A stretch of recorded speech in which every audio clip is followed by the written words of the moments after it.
Was that a fair trade for the merchant of death? I know you kill it on the court, but he kills it in real life. Is it true you had to have sex with Vladimir Putin to get released from Russia, Britt? Get out of the way, dog. Britt. Get out of the way. Britt, is it true you had to... Get out of the way. What about his wife? What are you doing? I'm trying to talk to Brittney.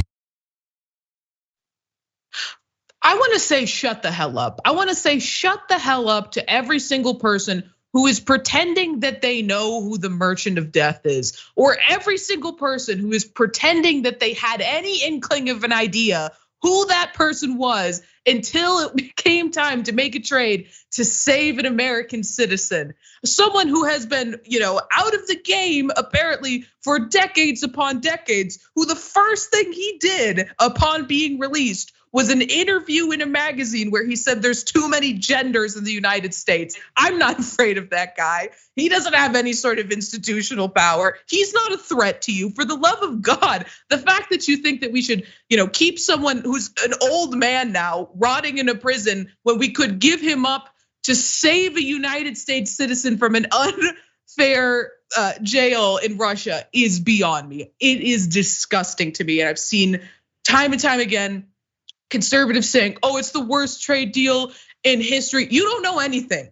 Shut the hell up. And Ben, maybe it's because I am passionate about women's sports that I feel so strongly about this, but I think that it's ridiculous. They didn't know who that person was. They definitely didn't know who the person was. And I don't think this harassment of Brittney Griner's cool, and the person just clearly not even trying to have a conversation, but is looking at his own camera, smiling and trying to get attention for himself, and it's pretty disgusting. That said, so glad Brittney Griner's home, so glad we made the deal.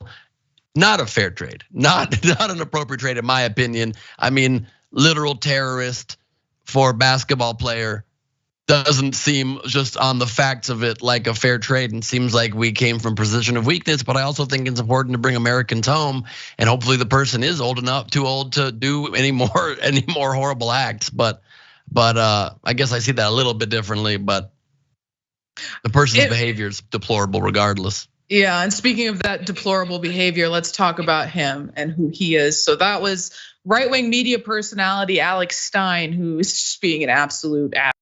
And that's, I wish I could put it in different terms. Unfortunately, I cannot.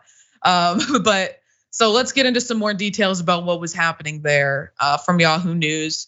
According to a police report obtained by ESPN, the man who was described by the WNBA as a provocateur approached Griner as her team was walking through a concourse at Dallas-Fort Worth International Airport on Saturday morning.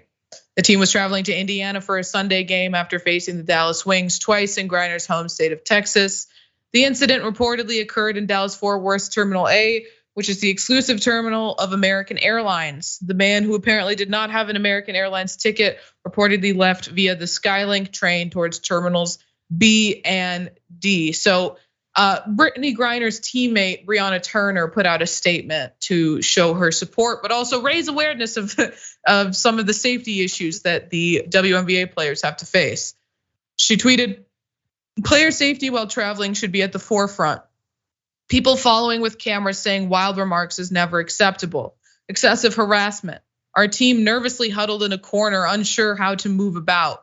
We demand better." And they have been demanding better for a long time. They've been pushing for enhanced safety, and they've particularly been capitalizing on this moment where more and more people are paying attention because of what happened with Brittney Griner. But some more information on that from Yahoo News. Players have requested for years that the league allow them to travel via charter flights, an idea the league has consistently rejected and forbidden because it would be too expensive. Some teams have signaled a willingness to pay for them and incurred punishments for actually doing so, but the league has deemed it an unfair advantage. The politicization of Griner's situation, however, created an obvious security risk in traveling via public airport terminals. And I would like to say that just because it wasn't included in that report, they say it would be too expensive, but the players have outlined a plan in which it would be fully funded, especially with the teams who have a willingness to pay for it. Their owners have a willingness to pay for it. So it's sort of just been a ridiculous excuse, especially considering how much money the people who own the teams are making as individuals. The league, the NBA more broadly is making in profits. It's doable and it should be done to protect the safety of these players, in my opinion.